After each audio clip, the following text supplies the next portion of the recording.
लेकिन अगर कोई समझाने वाला हो, बताने वाला हो, इंसान ने भी अपनी हालत ऐसी बना रखी है, ये भी उस कुएं के मेंढक की तरह है, अपने ज्ञान को सीमित करे बैठा है। शास्त्रों में भी बहुत इशारा किया, वो कहते हैं पिंडे सो ब्रह्मंडे खोजे सो पावे, तत्वात्तों में तेरा जीव सतगुरु है लखावे। अरे कि जो रचना इस ब्रह्मांड में है वो तेरे पिंड शरीर में है, जो कुछ बाहर देखते हो वो तेरे अंदर है, जो कुछ है सो भटके माही, बाहर ढूंढे सो भूल भुलाई। जो भी सार वस्तु है आपके अंदर है, आप बाहर ढूंढते हो। उस चीज को खोजने का प्रयास करो, तुम्हें मिलेगी। सच्चे खोजी बनके उस मार्ग पर चलोगे, तुम्हें जरूर मिल जाएगी। अभी एक लड़की थी, भजन करती है, काफी तकलीफ भी है, कहने लगी जी मेरा ध्यान नहीं लगता। ठीक बात है, जिसको जिस चीज की प्रयास है, जिसके लिए वो लगा हुआ है, वो चीज उसको नहीं मिलती है, दुख उसको होता है। लेकिन संत मत का मार्ग क्या कहता है? दुख आओ सुख आओ, दोनों चीज साथ चलेंगी। दुख हो सुख हो, जैसी भी हालत हो, हर हाल में उस सतगुरु की, मालिक की मौज को निहारते रहना चाहिए कि जो कुछ है उसने मेरे लिए यही तोहफा दिया, ये उसकी मौज है। कभी भी खुशी में ज्यादा खुशी होने की जरूरत नहीं, दुख में दुखी होने की जरूरत नहीं है। वो तो फिर भी चलेंगे। अगर दुख तुम्हारे सामने आता है और दुख से बचने के लिए तुम चिंतातुर हो जाते हो, क्या तुम उस दुख से बच जाओगे चिंता करने से? नहीं बच सकते, दुख फिर भी आएगा। इसलिए उस दुख का करने का फायदा क्या है? और वो दुख आया नहीं, हमने बुलाया है, क्योंकि हमें चाह सुख की है। जो सुख की चाह करता है उसके साथ दुख जुड़ा हुआ आएगा, अपने आप चला आएगा। अंधे को अगर नींदोगे तो उसके साथ एक लट्ठी पकड़ के आएगा उसका रास्ता दिखाने के लिए। अंधे को नींदने का मतलब है कि दो जनों को निमंत्रण दे दिया, अकेला वो आ नहीं सकता, रास्ता दिखाने वाला उसके साथ आएगा।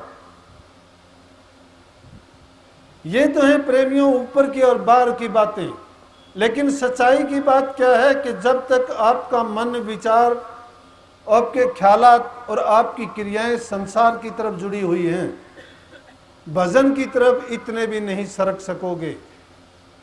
झूठा नाम मत किया करो। नाम के भी 3 तरीके हैं। एक नाम बैखरी बाणी से जपते हो, बड़े रुके मारते हो उसके, कोई राम राम का नाम लेके, कोई ओम शांति कह के, कोई उसको गायत्री मंत्र के रूप में बहुत जाप करते हैं यज्ञों में, ओम भूर्भुवः स्वः तत्सवितुर्वरेण्यं भर्गो देवस्य धियो धीमहि धियो यो न प्रचोदयात्। इस प्रकार से कोई सतनाम। अब उनके जाप करते, ये बैखरी वाणी का है। दूसरा होता है मन का, मन में भी जिह्वा हिलती है। तीसरा होता है वैचारिक, वो ना मन से करना पड़ता है, ना मन से लिया जाता है, और ना वो जबान से बैखरी वाणी से बोला जाता है। वो तो क्या है कि अपने आप ही अनुभविक रूप में चलता रहता है, रुकता नहीं है कभी भी, वो अब भी चलता है। अगर तुम किसी काम में लगोगे तो भी चलेगा, लेकिन उसका पक्का पहले सुमरण करना पड़ेगा। जिस इंसान का सिमरण पक्का नहीं है तो ध्यान में नहीं जा सकते, आप कभी नहीं जा सकते।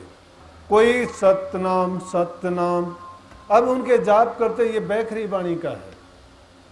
दूसरा होता है मन का, मन में भी जिह्वा हिलती है। तीसरा होता है वैचारिक, वो ना मन से करना पड़ता है, ना मन से लिया जाता है, और ना वो जबान से बैखरी वाणी से बोला जाता है। वो तो क्या है कि अपने आप ही अनुभविक रूप में चलता रहता है, रुकता नहीं है कभी भी, वो अब भी चलता है। अगर तुम किसी काम में लगोगे तो भी चलेगा, लेकिन उसका पक्का पहले सुमरण करना पड़ेगा। जिस इंसान का सिमरण पक्का नहीं है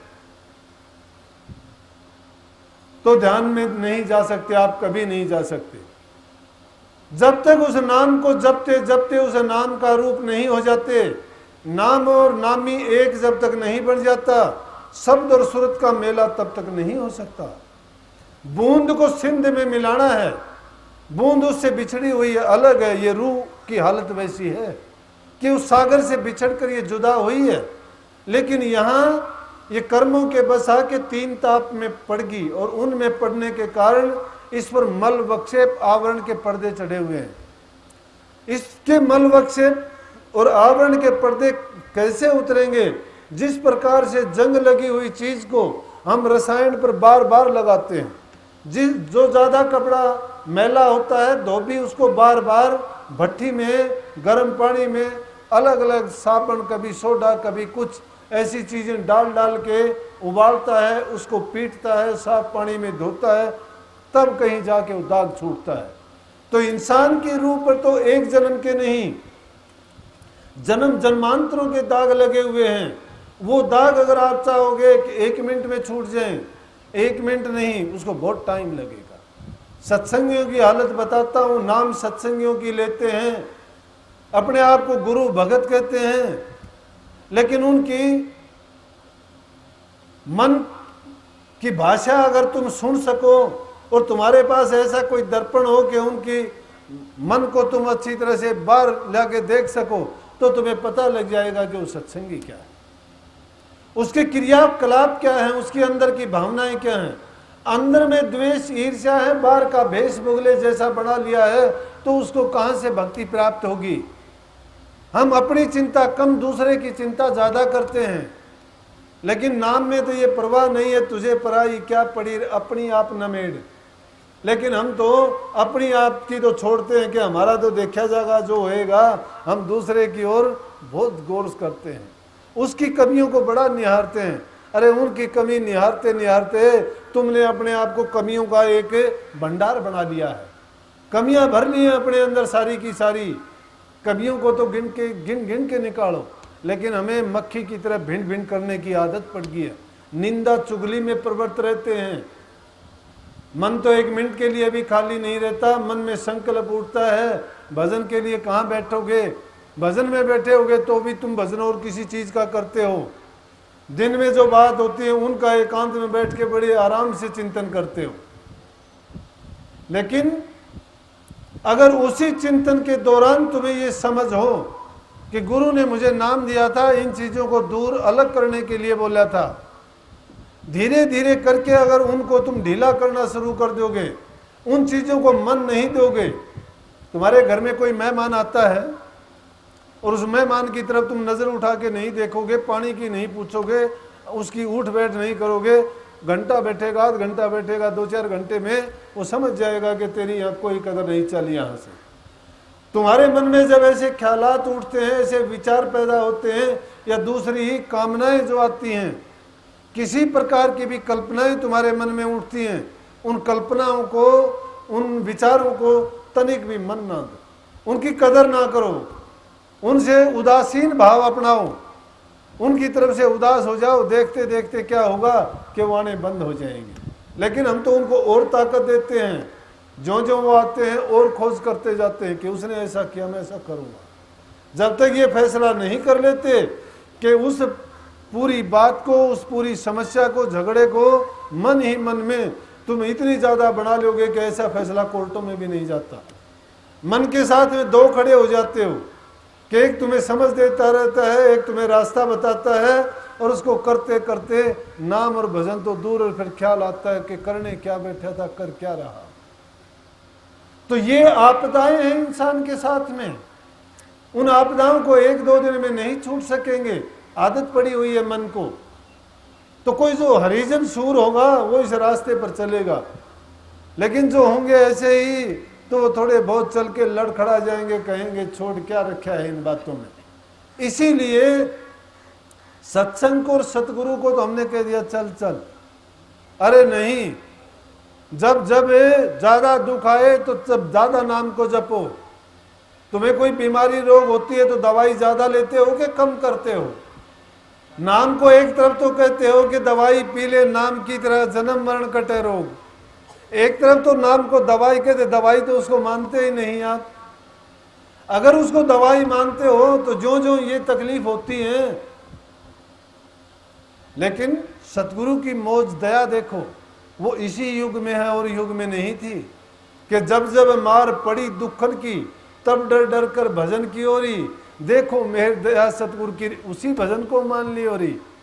तो सतगुरु की मेहर दया देखो, तुम्हें जब तकलीफ आफत आती है तो करते हो कि हे बाबा हनुमान, हे देवी माई, हे महाराज जी, हे राधा स्वामी, हे जगतपति, बचाइए मुझे किसी तरह से, फिर बड़े याद करते हो। लेकिन उसको दुख में जब याद करते हो है तो अन्याय की बात, लेकिन सतगुरु की दया देखो, वो फिर भी मान लेते हैं कि जब दुखों की मार पड़ती है तब तो डर के मारे करते हो, लेकिन सतगुरु उसको भी मंजूर करता है कि चल भाई, भूला भटका है, कभी रास्ते पर फिर आ जाएगा।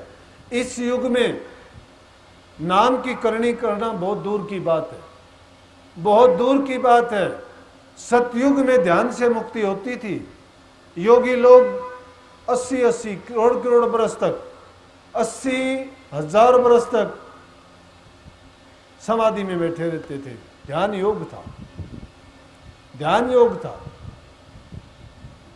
जब आया त्रेता युग तो उसमें यज्ञ हवन आ गया, द्वापर में पूजा पाठ आया, आरतियां प्रार्थनाएं आ गई। लेकिन कलयुग में जीव की मुक्ति का माध्यम सिर्फ नाम है। इसलिए इसको कह दिया कि दवाई पी ले नाम की, तेरा जन्म मरण कटे रोग। कि भैया जन्म मरण के रोग से किस चीज से कटेगा कि एक ही दवाई है, उसकी नाम रूपी दवाई। लेकिन उस नाम को अगर हम पीठ दिखा देते हैं, उसके सामने कृपल निर्बल और कायर बन के हथियार डाल देते हैं, जो दुनियादारी की विषय वासना है वो उन पर काबू पा लेती है और नाम को हम कमजोर करके छोड़ देते हैं। नहीं, नाम वो रसायन है, ये वो धोबी का घाट है कि जो कितना भी जंग लगा हुआ हो, चाहे कितने भी हमारे ऊपर पाप चढ़े हुए हों, कितने रूह पर पर्दे पड़े हुए हों, कि नाम को जपते चले जाओगे, कर्म धुलते चले जाएंगे। दूसरा कोई साधन नहीं है जो आपको उन कर्मों के पाप से बचा सके। लेकिन नाम को जो जो जपते चले जाओगे, त्यों त्यों तुम्हारा जो पलड़ा है वो ऊपर की तरफ उठना शुरू हो जाएगा। जो जो तुम में सहनशीलता, प्रेम और सेवा की भावना बढ़ती चली जाएगी, मन से ईर्ष्या और द्वेष खाली कर जाएंगे, भगदड़ पड़ जाएगी। क्योंकि जिस ग्रह में बिल्ली प्रवेश करेगी वहां चूहे कहाँ रुकने वाले हैं। तो इस मन रूपी बिल के अंदर चूहे भरे पड़े हैं, काम क्रोध विषय वासनाओं के। नाम रूपी बिल्ली को प्रवेश करवाओ, इसमें जंग होने दो। जब बिल्ली दिखाई देगी वो अपने आप भगदड़ दे देंगे, तुम्हें पता ही नहीं चलेगा कि किस रास्ते से गए हैं वो। लेकिन तुम्हारा मार्ग है ऊपर की तरफ, 10वें द्वार की तरफ। प्रवृत्ति है हमारी 9 द्वारों की ओर। हम इन इंद्रिय द्वारों पर, इंद्रिय झरोखों पर बैठ के आनंद लेते हैं, इंद्रिय जीवन जीते हैं, शारीरिक जीवन में प्रवृत्त रहते हैं। लेकिन शरीर की तरफ नहीं, रूह की चिंता अगर करके हम 10वें द्वार की तरफ, जो गुप्त है, ऊपर की तरफ है, इसीलिए उसको कह दिया कि उल्टा मार्ग है। वो गलत कहा गया, शास्त्रों में लिखा तो बड़ा ठीक ढंग से था, लेकिन मेरे जैसे मंद बुद्धि वालों ने व्याख्या गलत कर दी उनकी। उनमें क्या कहा कि उल्टा नाम जपा जग जाना और बाल्मीकि भय ब्रह्म समाना। कि बाल्मीकि भगवान के बारे में कहते हैं ऋषियों में बहुत महान, कि उन्होंने राम को उल्टा जपा था। नहीं, उल्टा नहीं, उन्होंने सुल्टा जपा था। अगर आप अपने घर से आए हो, किसी शहर से आए हो, अगर वहां आप मुड़ के जाओगे तो सुलटे जाओगे या उल्टे जाओगे? उल्टे तो कभी जाते ही नहीं, सुलटे जाते हैं। उल्टा तो जाया ही नहीं जाता। कितनी दूर चलोगे उल्टे? जाना पड़ेगा वो उलट के, सुलटा करना पड़ेगा। जिस प्रकार से मगरमच्छ समुद्र के किनारे पड़ा हुआ था, ये बात मैंने पहले भी बताई होगी, जिक्र आ जाता है। तो कहने लगा भाई मैं प्यासा हूं। बोला कि कमाल की बात है, पानी है यहाँ समुद्र में तू रहता है फिर भी प्यासा है। मेरा क्या करूं? उसने देख लिया कि इसका जो छिद्र है वो नीचे की तरह। बोला कि तू उल्ट जा, तू उलट जा, तेरी प्यास मिट जाएगी। मगरमच्छ ने पलटा खाया तो पानी उसके उस सुराख से अंदर चला गया, प्यास मिट गई। इंसान का भी यही हालत है।